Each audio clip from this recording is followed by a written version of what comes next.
This is the Dog Savant Podcast with your host, Brett Endies.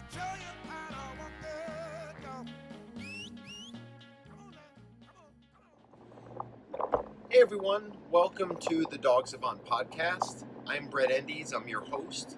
Today is episode 48. Thank you for listening. I am a dog trainer here in Los Angeles. This show is meant to share my experiences as a professional dog trainer for over 25 years. Pass it on to you, whether you're a client who needs supplemental information to help you with the work we are doing.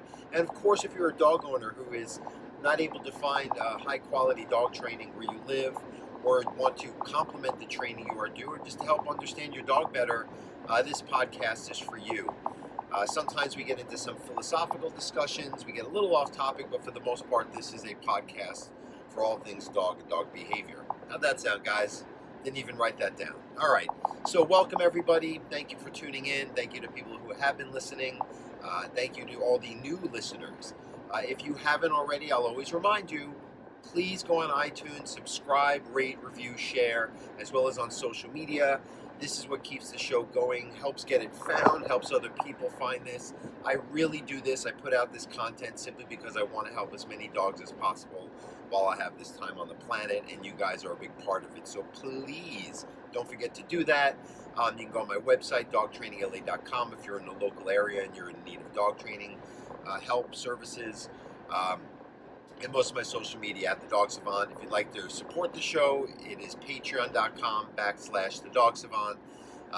And all of you, I love just all of your kind words, your support, questions, letting me know you're watching the show and how it's helped your dog. It really is that's what keeps me going here. So just keep doing that. You keep feeding the fire, and I'll keep putting out these episodes. All right, so today's episode I had to put some thought into while I was driving here, and I thought maybe I'll talk about anxiety because I'm living it. I'm pretty much at this state in a constant state of anxiety.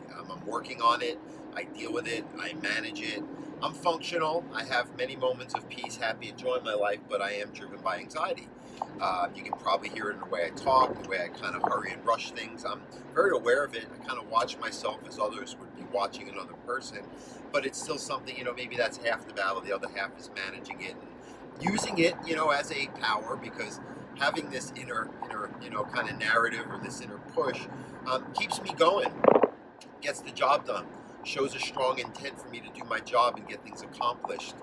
This is exactly how a lot of your dogs are operating. They're very driven, and that's a good root energy. It's like fuel that goes into an engine, but you cannot spill that fuel all over your house or it will burn it down. So you need to harness this, and that's what I do. I work hard. I keep myself busy with activities. I try to slow my mind down when I have downtime. I try to stay healthy. All of these things creates a balance, and then again, your anxiety can become manageable. The difference between me and a dog, though, is that I have to take on the world. I can't just sit around and have my resources and, life needs coming to me. I have to go out and get them on my own, whether it be through a job, hard work, creating things. Dogs have a pretty simple life for the most part. They just kind of hang around.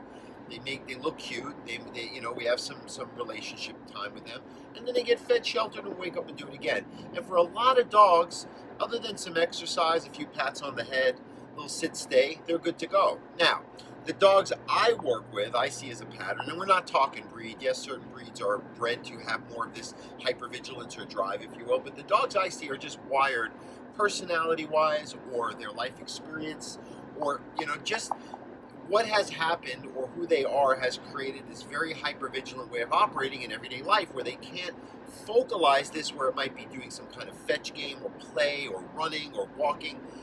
Or even looking inward and doing that doggy meditation, that focus. That's what we have to do because these dogs don't have that ability.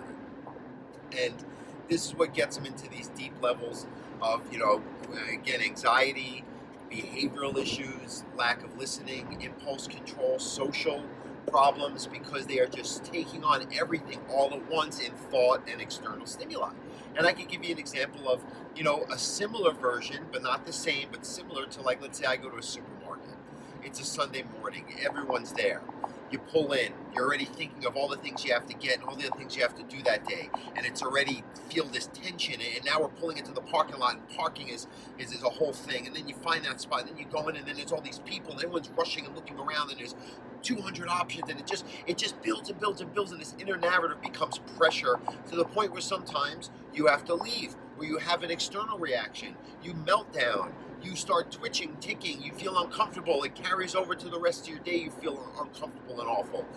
This is a version of what happens for dogs when they have anxiety, and it can mean them just existing in the home of their owners of the, where are you going? What's next? When am I getting fed? Am I hungry? Am I not hungry? Am I going to the bathroom? Where are you? Where am I? Who am I? And this kind of inner narrative in a dog version, they don't use words, it's just patterns that they're following too strongly, becomes anxiety. Now, a lot of times it turns into separation anxiety, where these dogs are following these patterns and having this hypervigilance and hinging on every move their owner makes and anticipating when their next resource is going to get, met. And now when the owners are gone, they can't keep those ducks in a row. And as I've spoken about in many, previous episodes, this is why the dogs have their anxiety. It's not that they miss their owners or they're not used to being alone. It's more of, well, this stuff kind of works to get me through another day. Now that you're gone, how do I get my needs met? Because they have a misinterpretation. We know we're all taking good care of our dogs, but for some, they feel that their anxiety is driving them. Just like I, at times, have a hard time letting go of the anxiety because the hypervigilance helps me get the job done. And it's sort of scary to say, hey, what if I go more chill about my everyday existence? Am I still going to get as many of my tasks completed? Probably will, and will probably feel more peace, and that's of course what we're going to try to achieve for dogs.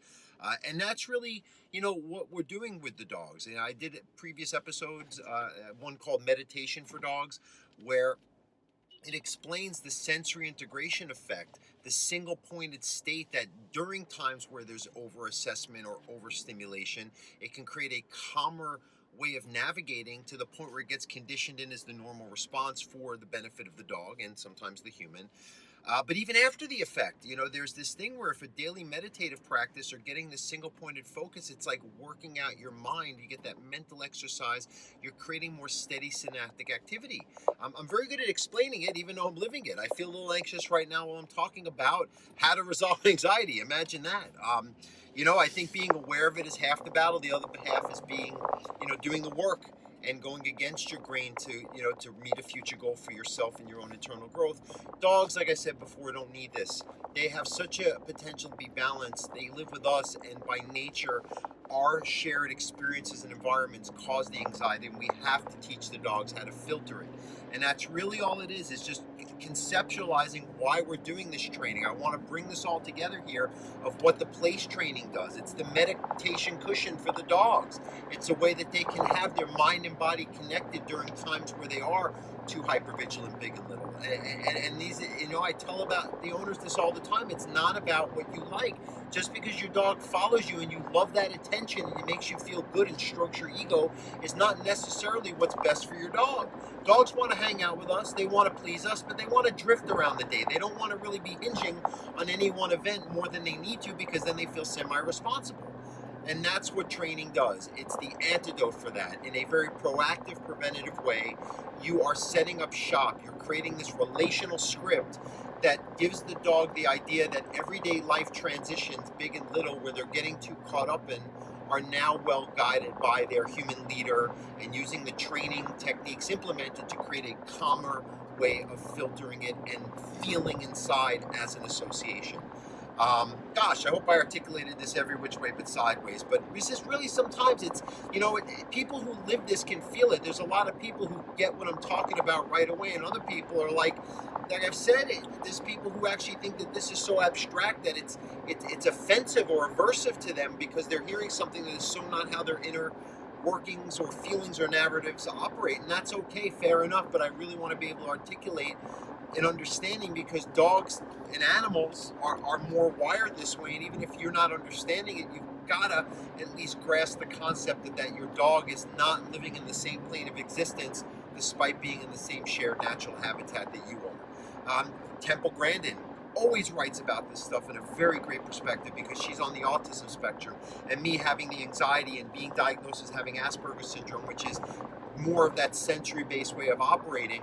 I relate as well, but really I want people, you don't have to be autistic, you don't have to be experienced with dogs to understand that your dog thinks differently, and it's your obligation to take on that understanding and that compassionate way of communicating that isn't always what feels best for you.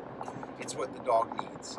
All right, I hope I didn't sound too lectury as I sometimes can, but I really wanted to make this point and just share a little bit more about myself, what I go through, and the parallels of how human anxiety and dog anxiety, although they're different in some ways, they're very similar in others.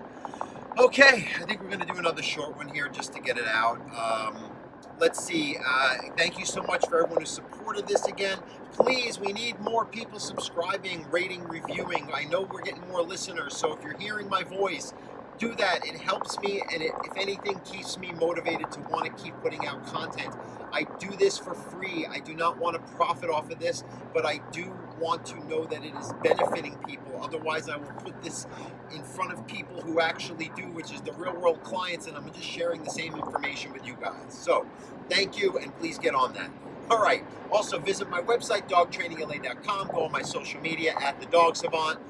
Don't forget to go to my YouTube channel, Dog Training LA, and send in your questions. Thanks again. Have a great day. Love and lead your dogs.